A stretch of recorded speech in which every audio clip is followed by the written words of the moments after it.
Hello, bachcho. Let's read this question. So this question says a circular disc of radius 5 meter is rotating in a horizontal plane about y-axis. So y-axis is a vertical axis passing through the center of the disc, and xz is a horizontal plane at the ground. The height of the disc above ground is 5 meter. Small particles are ejecting from the disc in horizontal direction with a speed 12 meter per second from the circumference of the disc. Then the distance of the particle from the origin when they hit xz plane. ठीक है, xz plane की तरफ hit करेंगे तब हम बताएंगे. ठीक है, तो चलिए बच्चों क्वेश्चन को स्टार्ट करते हैं. तो हमें बेसिकली यहाँ पर डिस्टेंस कैलकुलेट करके बतानी, क्या बतानी है आपकी, डिस्टेंस कैलकुलेट करके बतानी है from the distance of this particle from origin, origin से. ठीक है, तो इस क्वेश्चन का की कॉन्सेप्ट है. देखिए क्या लिख लीजिए, देखिए डिस्क से आपका पार्टिकल इजेक्ट कर रहा है, आपको डिस्टेंस बतानी है. तो आप डिस्टेंस लिख सकते हैं. इस क्वेश्चन का की कॉन्सेप्ट है, क्या लिख लीजिए, चलिए डिस्टेंस लिख लीजिए. आपको बेसिकली कोऑर्डिनेट फाइंड आउट करनी पड़ेंगे ऑरिजिन से, एक्स और वाई कोऑर्डिनेट. ठीक है, जैसे ये प्रॉब्लम आपकी ये है, एक सर्कुलर डिस्क है. देखिए ये पहले हम एक्सेस डिफाइन कर लेते हैं, चलिए. ठीक है, सर्कुलर डिस्क आपकी यहाँ पर है, circular disc of radius 5 metre. ठीक है, कुछ हाइट पर है ऑरिजिन से. ठीक है, ये मान लीजिए आपकी क्या सर्कुलर डिस्क है, दिस इज अवर डिस्क. ठीक है, ये आपकी रोटेट कर रही है, circular disc of radius 5 metre is rotating horizontal direction about Y axis. तो ये एक्सिस आपका वाई है. ठीक है, in a vertical axis passing through the centre of the disc, disc के सेंटर से पास कर रहा है, बिल्कुल ठीक हो गया. And XZ is a horizontal plane as the ground. ठीक है, एक्जेड प्लेन ये है, ये आपका एक्स एक्स एक्सिस, ये आपका जेड एक्सिस. तो ये प्लेन क्या हो गया, आपका एक्जेड हो गया. ठीक है, एक्जेड प्लेन में आपकी डिस्क रोटेट कर रही है, वाई एक्सिस के अबाउट रोटेट कर रही है. The height of the disc above ground, ये आपका ऑरिजिन है मान लीजिए. ठीक है, कितना आपको 5 metre, height of the disc कितनी देर के 5 मीटर के, इतनी देर के, यानी कि यहाँ से लेकर यहाँ तक की जो डिस्टेंस है, तो वाई एक्सिस का जो डिस्टेंस है वो तो 5 मीटर है.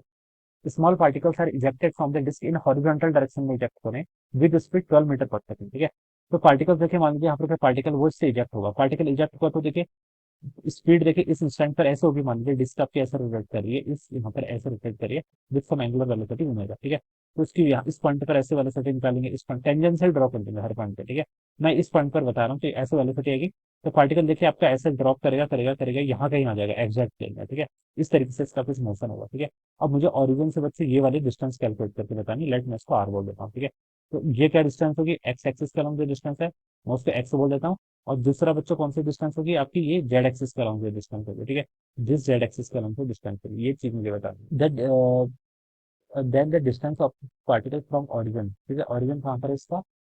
तो अब देखिए बच्चों और हम यहाँ पर से क्या लिख सकते हैं, ये आपको इतना गिवन है. अब देखिए हम आगे मूव करते हैं. तो ये तो देखिए रेडियस होगी ना, एक्स एक्सिस का लॉन्ग जो डिस्टेंस होगी बच्चों, ये वाली डिस्टेंस. ठीक है, आर देखिए हमें डिस्टेंस बताना, आर आर कितना होगा आपका, अंडर रूट ऑफ एक्स का स्क्वायर प्लस जेड का स्क्वायर, ये होना चाहिए ना. जेड पे चलो फाइंड आउट कर लेंगे. ठीक है, एम ओके. अरे हमें डिस्क रेडियस गिवन करेगी 5 मीटर. ओके, तो बच्चों देखिए ये डिस्टेंस आपके 5 मीटर है, तो हम बता सकते हैं कि ये जो डिस्टेंस होगी this also equal to 5 metre. ठीक है, तो एक्स की वैल्यू तो आपको यहीं से पता चलिए, एक्स कितना है आपका 5 मीटर. और जेड कैलकुलेट करना है, जेड क्या होगा देखिए, जेड आपका डिस्प्लेसमेंट है किसका, इसका. देखिए किस जेड एक्सिस का जो डिस्प्लेसमेंट है वो जेड हो जाएगा. ठीक है, अब देखिए हम इसको कैसे फाइंड आउट करेंगे, ये आपका यहाँ से थ्रो कर रहा है. ठीक है, इसके पास वेलोसिटी कितनी देखिए, वेलोसिटी गिवन कर रखी है, the height of the disc is 5 metre, small particle ejected in horizontal with speed with 12 metre per second. ठीक है, यानी कि 12 मीटर पर सेकंड इसकी वेलोसिटी किस डायरेक्शन में, अलोंग जेड एक्सिस का अलोंग आपको वेलोसिटी गिवन कर रखी है. ठीक है, तो बच्चों देखिए हमें यहाँ पर जेड की वैल्यू बतानी है.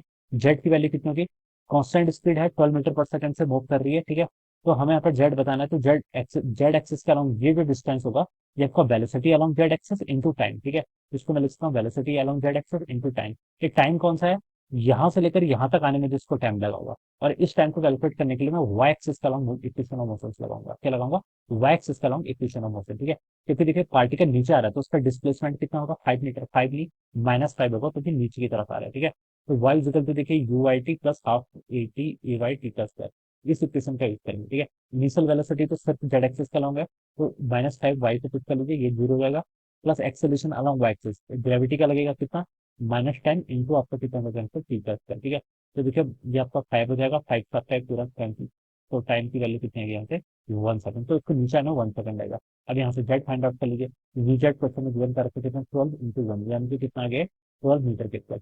तो जेड एक्सिस का लॉन्ग बच्चों जो डिस्टेंस है वो भी आपने कितनी कैलकुलेट कर ली 12 मीटर. और आपको एक्स एक्सिस का लॉन्ग डिस्टेंस वो भी आपने यहाँ पर कैलकुलेट कर ली कितनी 12 मीटर. ठीक है, तो बस आपको आर बताना है, तो आर कितना हो जाएगा, under root of X square plus Z square, तो सॉल्व कर लीजिए. तो 12 का स्क्वायर कितना होता है 144 प्लस एक्स कितना, एक्स कितना आपका 5, 5 का स्क्वायर 25, तो अंडर रूट 169 को अंडर रूट से बाहर निकालेंगे तो 13 मीटर आंसर आना चाहिए, जो कि बच्चों सी ऑप्शन पे गिवन किया हुआ है. तो आप लिख सकते हैं क्या, ऑप्शन से बिल्कुल का करेक्ट आंसर ऑफ इस क्वेश्चन. तो इस तरीके से बच्चों क्या करना है, इस क्वेश्चन को सॉल्व करते हैं. So I hope you all understood this concept. All the best and thank you.